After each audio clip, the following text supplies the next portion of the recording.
Hello my friends, this is the video that many of you have been waiting for two reasons. In this video, I'm going to show you 5 top secret Cubase power tips that I know the vast majority of users have no idea about, and they're always blown away when I show them. But in this video, I have also a huge announcement to make, as today, my friends, the wait is finally over. Today, I'm announcing the release of my brand new Cubase Masterclass, something that you guys have been asking me for years and years. It's finally here, so stick around because for all of my subscribers, there's going to be something that you don't want to miss. More on this later. Now let's jump straight away into the first Cubase mega feature that you're probably missing out. The first secret power tip is the tape machine style auto monitoring. And for this, I'm going to use a guitar to show you. Let's say you want to record an instrument, a guitar in this case, and you want to run this through an amp simulation plugin or something like this. For example, in this case, I have this guitar here, and I'm going to enable monitoring, and I can run it through this Amplitude amp simulation. Now, you might know that if you want to play back something that you played and listen to it through the effects, you have to turn off monitoring, and now we can hear the recorded audio. But when you do this, you will see that we cannot monitor the guitar, and especially we cannot monitor through the effects. So most of the times what you have to do is you have to record enable, and then hit record. And then if you want to listen to what you played, again, you have to turn off monitoring and then play it back so that you can actually listen to what you just recorded. But there's a better way. And this will work great if you're trying to record guitars, if you're trying to record vocals with effects, if you're trying to record synths with effects. Let me show you how you do it. All you need to do is go to settings, and then you need to go to VST, and you need to find this auto monitoring entry in the settings. Now, as you can see here, we have manual, and this is the default. This is what Cubase always chooses for you. But if you click on this, you will see that you have while record enabled, which means that when you have record enabled a channel, monitoring is also going to work, but this won't really solve the problem. Then you have while record running, which is great. Let me show you this. So now if I play, but if I hit record, immediately monitoring turns itself on, and I can immediately listen to my guitar with the effects. But again, this is not perfect. What you want to do is you want to select tape machine style. And when you do this, what's going to happen is that when you're in stop mode, you can start practicing.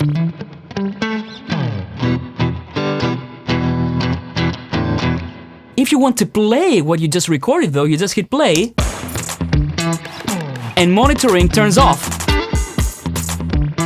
Again, stop. I can listen to my guitar for the effects. If I hit record,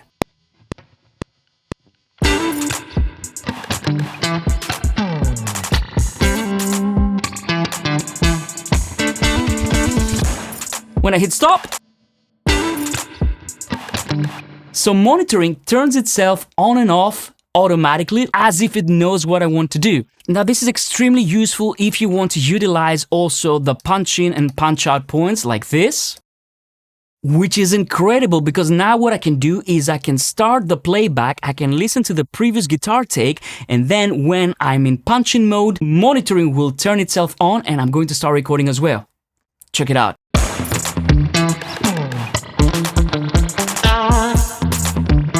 So this is great because I also had a reference of what was being played before with the effects, and when I was ready to punch in, immediately monitoring came on and I could listen to my guitar with the effects. And speaking of punch in and punch out, I touch about all of these things in my Cubase Masterclass. More coming soon. Huge time saver. Is going to help you, and it's going to help any talent that you have in the studio. I promise. Power tip number 2 is shuffle mode. And I'm gonna show this to you today because I've never seen a Cubase user in my life, I can say this with ease, that uses shuffle mode. If you're out there, well done. Let us know in the comments down below how you use shuffle mode, but I'm going to show you how cool shuffle mode is and how many things it allows you to do. In order to activate shuffle mode, you need to go here where we have our snap types, and then you need to select shuffle.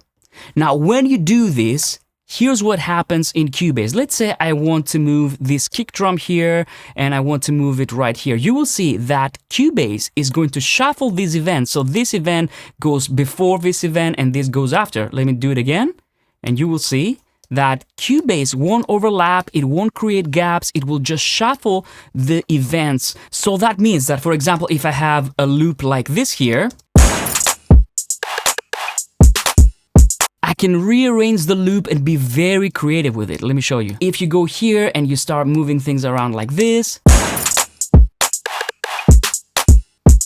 so these are things that you can do that you would normally not do when you would edit a loop. You can create amazing variations of the same loop, and of course this can be also vocals, vocal chops, all of these things. What I like to do, for example, and this is what I did with this loop, is I like to open an audio event in the sample editor, and then I like to go to hit points, I like to set my threshold, and then I like to hit create slices. And now you will see that I've just created slices for my guitar part here that we just recorded previously. And of course, shameless plug again, I talk about all these things, hit point slicing, in my Cubase masterclass. So now by using shuffle mode, I can rearrange this guitar part very, very easily. But it doesn't stop there. Shuffle mode is the mode that I've been using almost exclusively when I used to work in post-production, when I was cutting voiceovers for ads, for radio ads, for TV ads. Let me show you why it's so powerful and so useful. It will speed up your workflow by 200% if you're editing voiceovers and you want to make them tight. For example, let's say I have this voiceover right here, crafted with passion and expertise. And I know it's 3 takes, so I want to keep the last take. First of all, what I can do is I can immediately start trimming my audio file like this, and check what happens. Boom! Now, because I have shuffle activated, Cubase snaps everything where it was. So something that would be multiple clicks, like for example, if I went to grid, I would have to go and do this, and then I would have to find where I was and move this right there. No. You don't need to do all this. Just go and select shuffle mode, and now all you need to do is actually trim, and everything will slip where it should be. And of course, it doesn't stop there. Now, if I want to edit this voiceover to make it super tight, because TV and radio time is very expensive, most production houses want super tight voiceovers. Check how shuffle mode can help you with this. So I'm going to, again, trim, and as you can see, everything snaps. If I want to get rid of this silence right here, again, I click, it snaps. If I want to get rid of this silence here, hit delete, it snaps. Again, boom, again, boom, boom. Cut this breath right here. Nobody wants breaths in TV ads. Boom. Let's go right here, boom. Let's go here, cut the last bits, and I just edited this voiceover like the wind. Again, maybe I want to go here.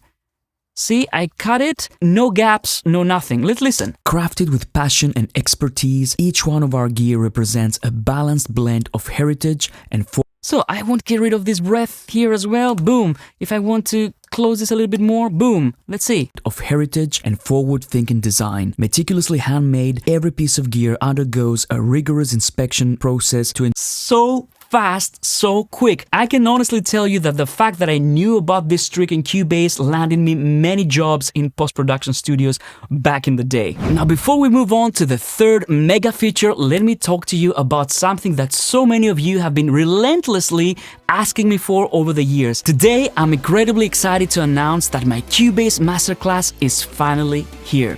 This isn't just another Cubase course. Inside my masterclass, you'll find over 17 hours of in-depth tutorials designed to take you from the basics all the way to mastering Cubase like a pro. What makes this masterclass different is that I don't show you just features, I show you why these tools actually matter when you're working on real-world scenarios. My goal is to turn you into a Cubase ninja so that you don't even have to think about the software anymore. You'll know it inside out and finally be able to focus 100% on what matters the most, the music. I skip nothing. I'm covering everything from the basics like how to set up your audio interface the right way, but when it comes to advanced topics, this masterclass goes all in. Advanced audio editing techniques, deep MIDI features that will change your life, whether you're producing electronic music, scoring for film, and everything in between. How to set up Cubase for film composing with efficient workflows and tips. How to use external synths like plugins, how to connect and route outboard gear, and I'll show you how to take your productions to the next level using Cubase's powerful creative tools, even with the latest and greatest Cubase 14 like the new modulators, drum machine, pattern sequencer, the sampler track, and the core pads. And here's the best part.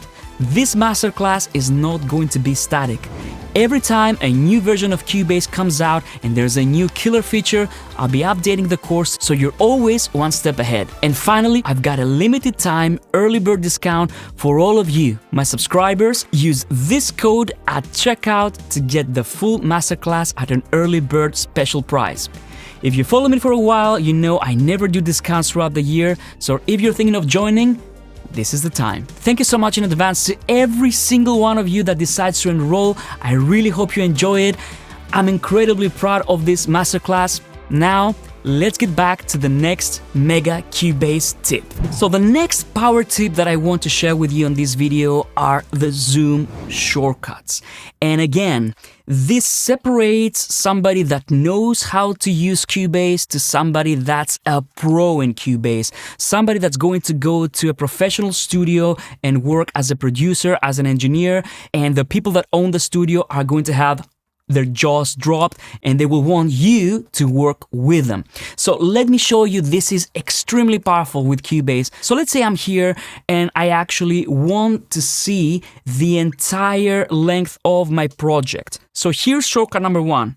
Press Shift and F and you will see that now Cubase zooms out so that we can see the entire length of our project. Let's move this event right here. If again I press Shift F, you will see that now Cubase immediately zooms at a factor where we can see everything. Equally important is this one. Let's say I want to focus on this kick drum hit. What I can do is I can select it and press Option or Alt if you're on PC and S. And when you do this, boom, now Cubase focuses on this specific event. Let's go back and see how easy it was to go back to the previous zoom state. That wasn't done in editing. That was actually because I used a shortcut. But before I show you, let me select another portion of the audio. Let's go here and I'm going to select it with my range tool. Again, Alt S, boom. Let's move closer. Let's go here. Alt S, boom. And you will see I can zoom in more and more depending on my selection. Now, if I want to go back to the previous zoom state, here's the power tip. Option Z. And check this out. I can undo my zoom states. Isn't that amazing? Again, let's select this one. Alt S, boom. Alt Z, boom. I can undo my zoom states in Cubase. If I keep doing this, you will see that I will go back to all the states that we were before. It's a full zoom history. Let me show you where these things exist in the menu. If I go Edit and I go to Zoom, what you're looking for is Zoom to Selection, Option S.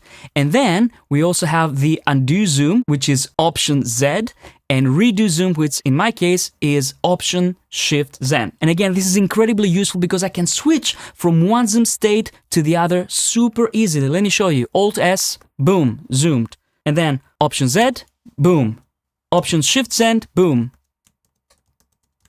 See how quickly I can move from a fully zoomed waveform to a zoomed out portion of my channel. I told you we're talking about power tips here, and that's what I deliver. This is gold, and when you add it to your workflow, you will be working like a professional. Top secret Cubase power tip number 4 is syncing your external synths. When I'm talking about external synths, it could be anything. It could be a groove box, a drum machine, a synthesizer like, for example, my Sub 37, my OB6, the Montage. You can actually make all these synths follow the tempo of Cubase at any given time. Again, I'm going in depth on how to set up your synths with Cubase in my Cubase masterclass, but what I've done here is I've set up my Sub 37. As you can see, the output of this MIDI track is going to my Sub 37. Now, when I play this MIDI part, it's going to trigger an arpeggiator on the Sub 37 that is actually going to follow the tempo of my Cubase tempo track, which, as you see right here, it goes faster and faster. Let's have a listen.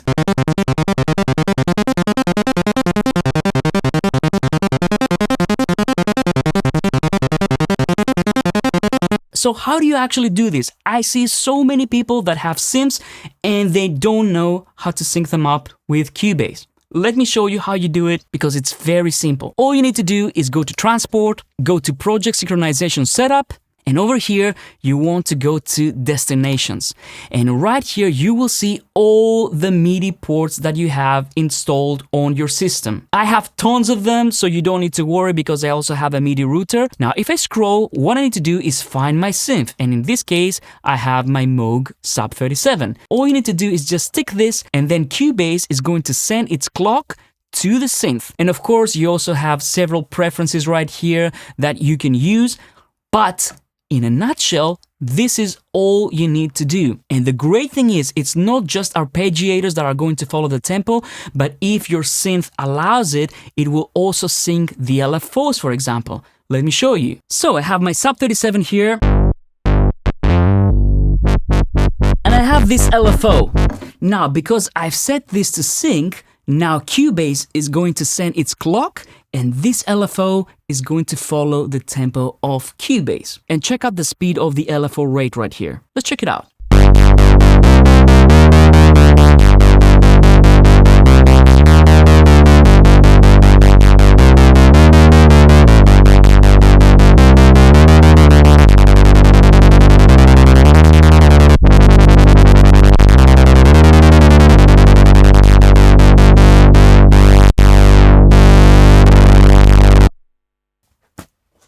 It's so cool, isn't it? And power mega tip number 5 is using the Humble MIDI Echo plugin. As you can see, I have it here, and this is a plugin that can help you with so much like drum programming, effects, or even when you want to program synth ostinatos. So let me show you, for example. As you can see, I have Iconica Sketch loaded here. And let's say I want to play something like a Vivaldi kind of ostinato, so something like this, right? So first of all, this is extremely hard to play on the keyboard, where strings can actually do this very quickly. On the keyboard, you really have to be a very good player to play something like this. Enter the MIDI Echo plugin. I'm going to turn it on here, and you will see it does this at first. So it gives us some repeats, in this case 5 repeats, but it also goes down in pitch. So what I'm going to do now is I'm going to limit those to 2. And then I'm going to keep the offset at 0 for the pitch. I'm going to set my velocity offset to -1, and now it does this. So see, I'm playing one note, but it plays the repeats a little bit quieter. And now I can play Vivaldi or string ostinatos super easily. Check it out.